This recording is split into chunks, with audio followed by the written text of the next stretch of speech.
हाँ भाई आ गइल बनी रास्ते में बानी हम आ गइल बनी।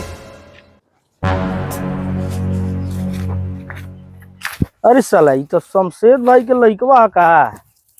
ए तनी भाई रखो हम तार पैसा लेके आ गइल बनी 5000 रुपया हमरा लगे बा ठीक बा। तनी हमरा पटीदार के लइका पी के गिरल बा ने तनी एकरा के उठा ले जाई घरवा आवते बनी हम लेके तार पैसा ठीक बा रखो रखो रखो।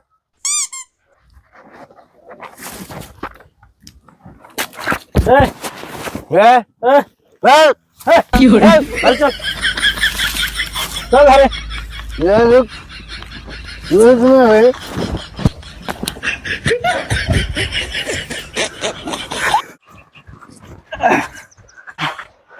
ए शमशेद भाई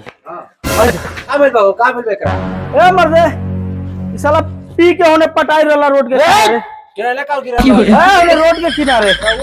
हमारा एकरा लड़का बा इना लायक बा साहब वोट बाबूजी हां 5000 रुपया बगली में रखा निकल ले बाबू ओए और कौन कहना है 5000 रुपया ले बड़ा कर ए मर्दे हम काहे के पैसा लेवे जाए बगली में से 5000 रुपया मर्दे झूठ बोला त हम काहे के निकाले जाए हम पीले बनी तो मैंने झूठ बोलता नहीं ते निकल दियस ना झूठ बोलता अरे हम पैसा काहे निकल निकाले लगा बगली में से 5000 लगा हां का कहता तो झूठ बोलता तरह के ए झूठ बोलता मर्दे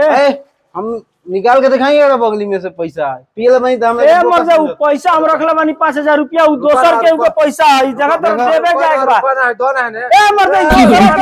ओ पैसा का पैसा पीले वाला निकालो झूठ बोल साला ई पैसा तो है ना दोसरा कोनो के पैसा यार देबे जाए के बा तेरे लेगा झूठ बोली हम निशान भाई तो पैसा ले लेबे हम झूठ बोली ये सही कहता है चल बाबू चल ना हमारा पैसा निकाल पैसा ले ले बड़ा है पैसा तो 5000 रुपया बना चल ना सरवा कोनो के हेल्पो कइल सार बेकार बा सरवा झूठो के पैसो ले लेला जना बा।